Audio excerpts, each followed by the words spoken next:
بسم اللہ الرحمن الرحیم۔ ہفتے کی مجلس میں حکیم الامت حضرت تھانوی رحمۃ اللہ علیہ کے ملفوظات سنائے جاتے ہیں۔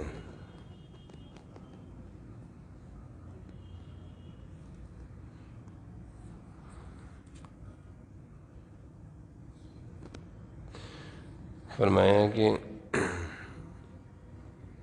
ناشکری کی وجہ یہ ہوتی ہے کہ انسان مقصود کی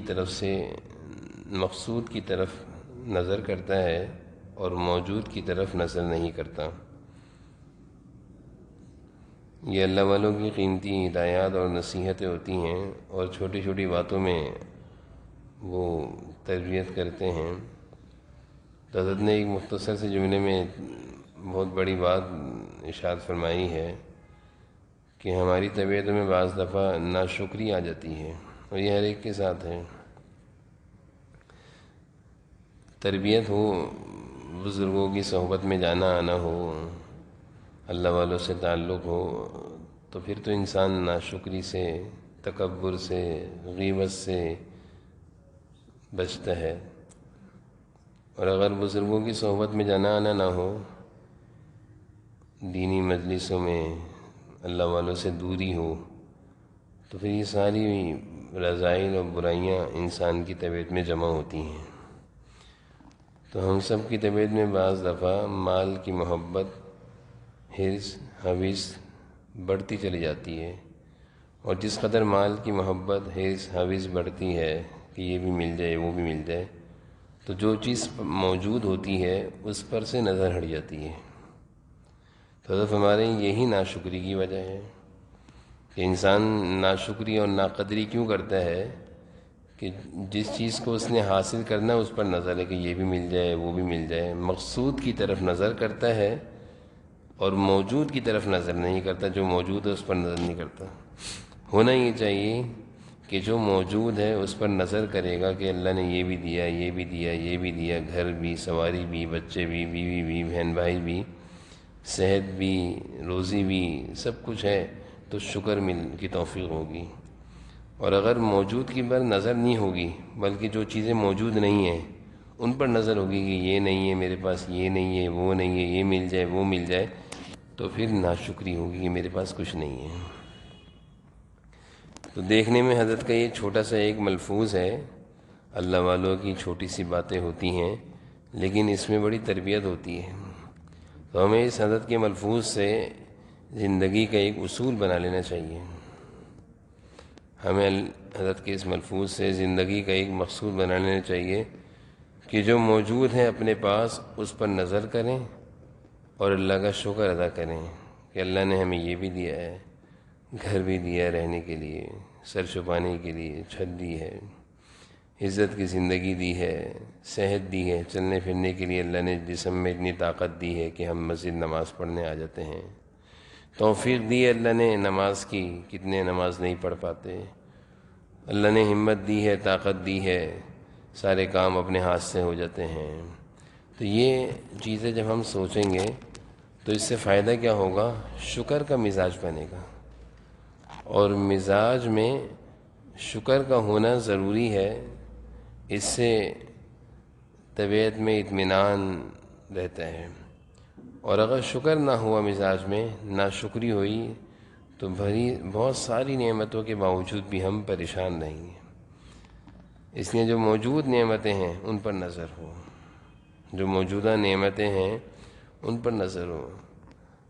اس دور میں حالات کے پیش نظر ہر آدمی پریشان دکھتا ہے کہ مہنگائی ہے، مہنگائی ہے، یقیناً مہنگائی ہے۔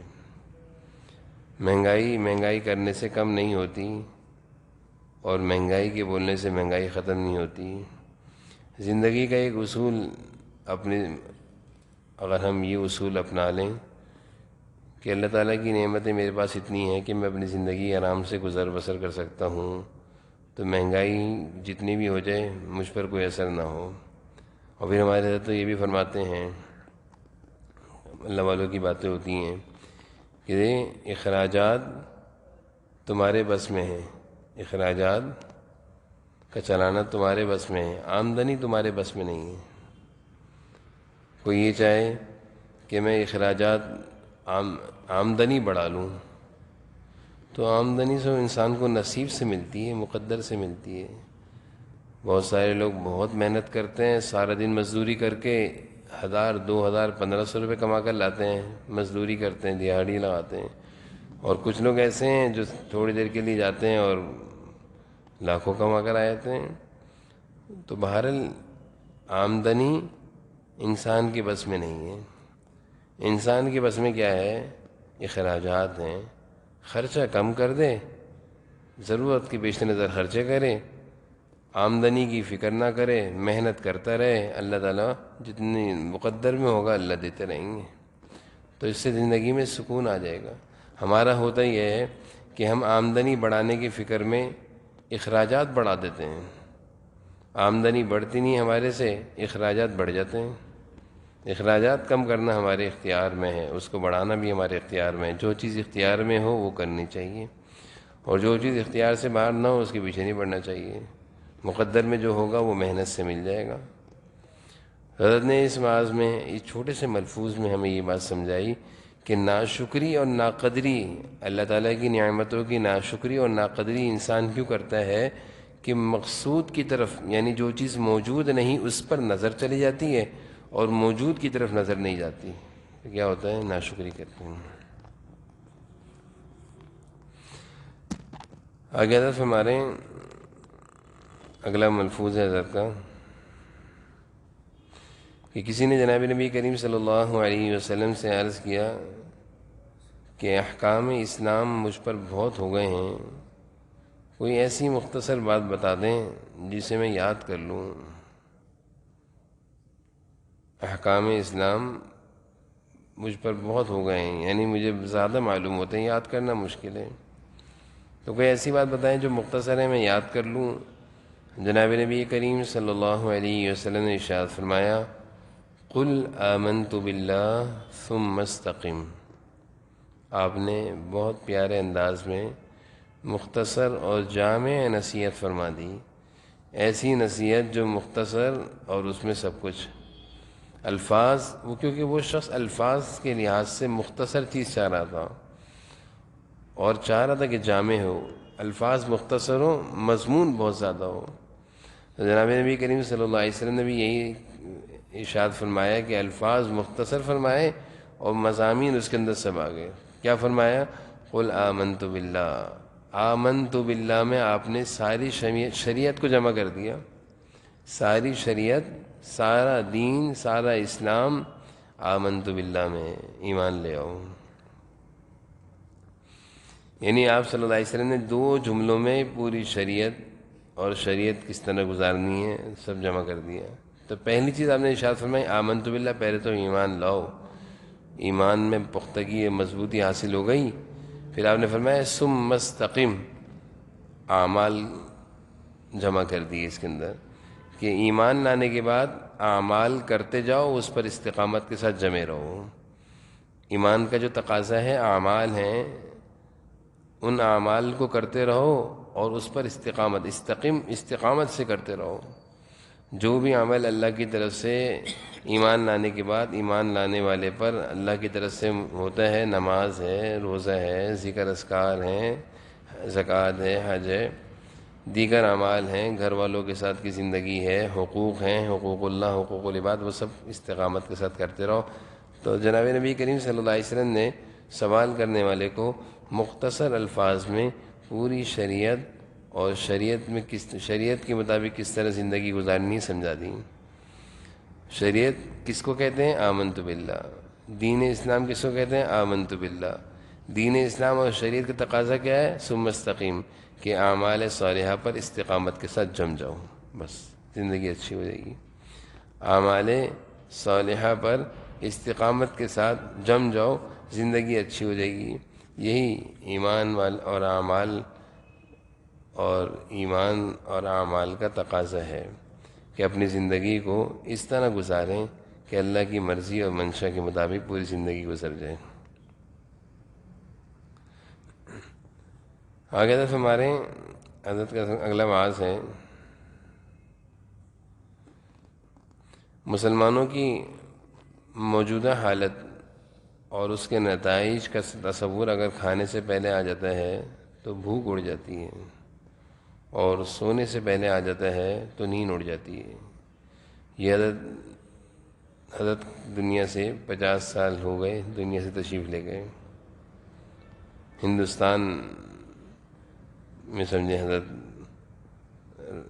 کا انوصال انتقال ہوا، تو اس وقت کے حالات حضرت فرما رہے ہیں کہ مسلمانوں کی موجودہ حالت اور اس کا جو انجام ہے کہ کیا ہوگا، اگر یہ تصور کھانے سے پہلے آتا ہے تو میری بھوک اڑ جاتی ہے کہ مسلمانوں کو کیا بنے گا، کس طرح کی زندگی گزار رہے ہیں۔ سونے سے پہلے آ جائے نیند اڑ جاتی ہے، لقمہ منہ میں رکھتا ہوں تو نگلا نہیں جاتا۔ یہ اللہ والوں کی شان ہوتی ہے، مسلمانوں کی خیر خواہی اور ہمدردی، اس کو کہتے ہیں مسلمانوں کی خیر خواہی اور ہمدردی۔ مسلمانوں پر کوئی مصیبت آتی غم میں گھلنے لگتے، شب و روز فکر علاج، آخر رحمت خداوندی نے دستگیری فرمائی۔ یہ اللہ والوں کی شان ہے۔ حضرت کے بارے میں فرما رہے ہیں کہ اگر کوئی مصیبت مسلمانوں پہ آ جاتی تو حضرت دن رات گھلتے رہتے اور دعائیں کرتے رہتے، اللہ تعالیٰ کی مدد آ جاتی۔ حضرت نے پھر مسلمانوں کی ان مجموعی حالات کو دیکھ کر حضرت نے ایک کتاب بھی تحریر فرمائی ہے، حیات المسلمین کے نام سے۔ حیات المسلمین کے نام سے حضرت نے ایک کتاب تحریر فرمائی، اور اس کتاب میں حضرت نے وہ مضامین جمع فرمائے ہیں جن مضامین کو حضرت نے فرمایا کہ ان مضامین کو پر عمل مسلمان کر لیں تو جو پریشانیاں ہیں، جو مسلمان تکالیف میں ہیں، مختلف قسم کی مصیبتوں میں ہیں، وہ دور ہو جائیں۔ تو حضرت نے جو حیات المسلمین کتاب لکھی ہے، وہ کتاب بازار میں ملتی ہے، کتب خانوں میں ملتی ہے۔ اس کتاب کے لکھنے کا حضرت کا یہی مقصد کہ مسلمانوں کی جو حالات ہیں، پریشانیاں ہیں، اس میں کو دیکھ کر حضرت بہت پریشان رہا کرتے تھے۔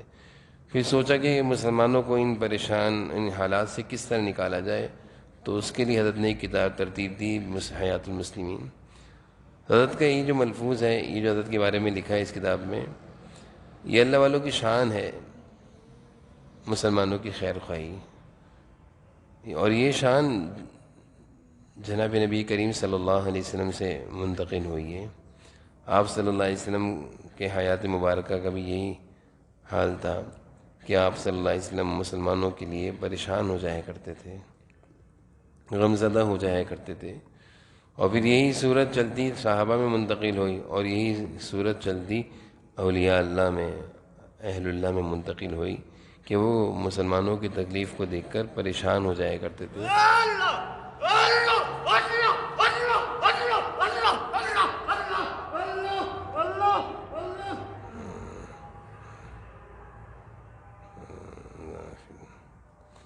پانی پلاؤں۔